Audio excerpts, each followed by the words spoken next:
आज की बात, स्वागत। आप जानते हैं कि आज की बात में इस समय हम लोग थाईलैंड में बुद्ध धम्म का विकास कैसे हुआ, बुद्ध धम्म वहाँ कैसे गया, कैसे पहुँचा और इस बुद्ध धम्म के विकास क्रम में थाईलैंड की भूमिका कैसे बनी, इस बात को इतिहास के पन्नों से जानने का प्रयास कर रहे हैं।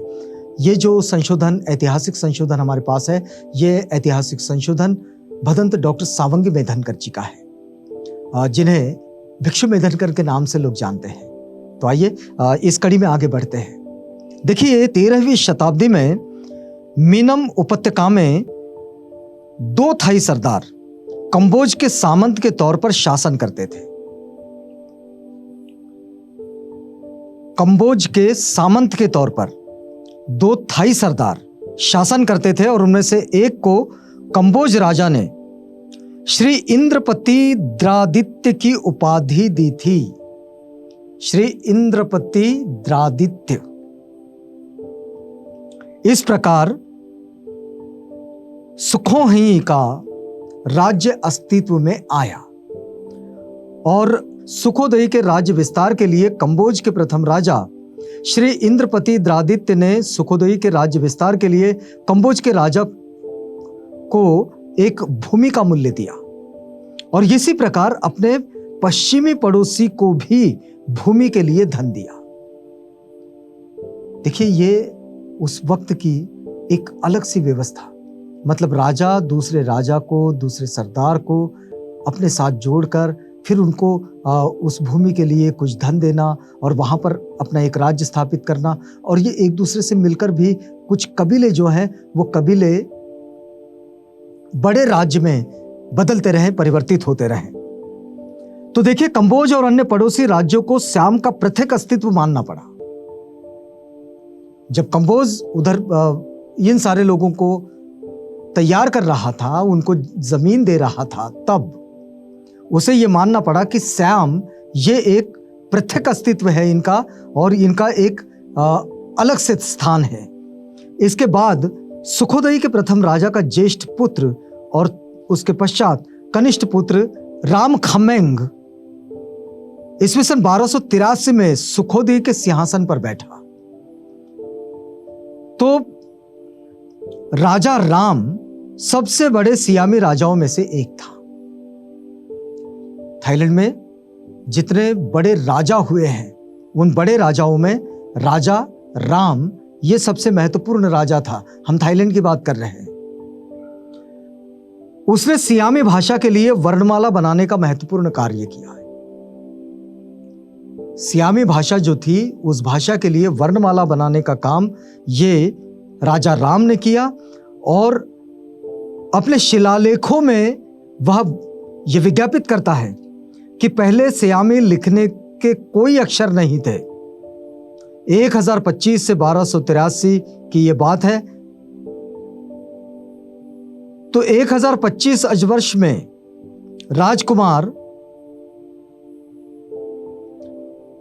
खुनराम खम्मेह के दिल में यह इच्छा हुई और उसने सियामी लिपि के लिए अक्षर बनाए। इस प्रकार थाई लिपि का आविष्कार हुआ। तो थाई लिपि जो बनी वो इनके काल में, जिनका नाम है राम खम्मेह। ये राम खम्मेंग ये जो है, ये राजा राम के नाम से भी जानते हैं, लेकिन ये सबसे बड़े राजा रहे हैं। और इस प्रकार थाई लिपि का आविष्कार हुआ और इसमें वर्णोच्चारण के साथ साथ स्वर का भी संकेत है। इसमें सिर्फ वर्णों का उच्चारण नहीं है, बल्कि इसमें स्वरों का भी संकेत है। और इस कार्य में राम ने कंबोज लिपि की सहायता ली थी।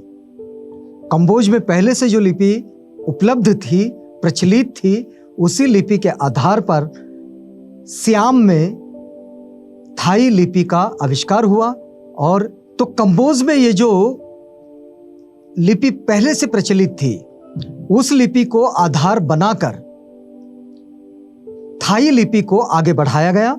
और इसमें कोई शक नहीं कि राजा राम ने अपनी राजधानी सुखोदयी को समृद्ध बनाया था। वहां अपने बुद्ध विहारों का उसने निर्माण किया। वहां उनमें पूज्य आचार्य है, एक महास्थवीर है, सूर्यास्थव यानी कि जो पश्चिम का हिस्सा है, वहां की ओर एक वनाराम है। राजा राम खम्मेंग ने उसे बनाकर फ्रा महास्थवीर को दे दिया था। और महास्थवीर नायक भिक्षु और त्रिपिटक के पारंगत है, अपने संघ के मुखिया है, अपने देश के सभी आचार्यों के ऊपर है। सिधम्मरात यानी कि श्री धर्म राष्ट्र, पाली में कहा जाता है सिधम्मरात। वो धर्मराष्ट्र से यहां आए थे और वन वाले आराम के बीच में एक प्रतिमा गृह है जो बहुत लंबा चौड़ा ऊंचा और अत्यंत सुंदर है। उसमें 18 हाथ ऊंची खड़ी एक बुद्ध मूर्ति है। ये वर्णन है उस बुद्ध विहार का, जिस बुद्ध विहार को सुखोदय में राजा राम ने बनाया। राजा राम के काल में न्याय सुलभ था। देखिए, थाईलैंड की ये बात चल रही है और थाईलैंड में ये राजा राम जो बड़े प्रसिद्ध राजा रहे हैं, राजा राम के काल में न्याय सुलभ था। हर आदमी को अपने पास तक पहुंचने की सुविधा के लिए राजा ने एक घंटी टांग रखी थी और उसको बजाने के बाद कोई भी राजा से मिल सकता था। देखिए कि राजा से मिलने के लिए क्या व्यवस्था बनाई गई कि बाहर एक घंटी टांग दी गई। जिसे भी राजा से मिलना है वो जाएगा, घंटी बजाएगा, जो घंटी बजाएगा वो राजा से कभी भी मिल सकता है। उसके समय सुखोदय का राज्य विस्तार मेकोंग तट से छावा और पश्चिम में हंसावती यानी कि पेगु तक था। तो इस तरह से हम इस बात को समझ सकते हैं कि किस तरह से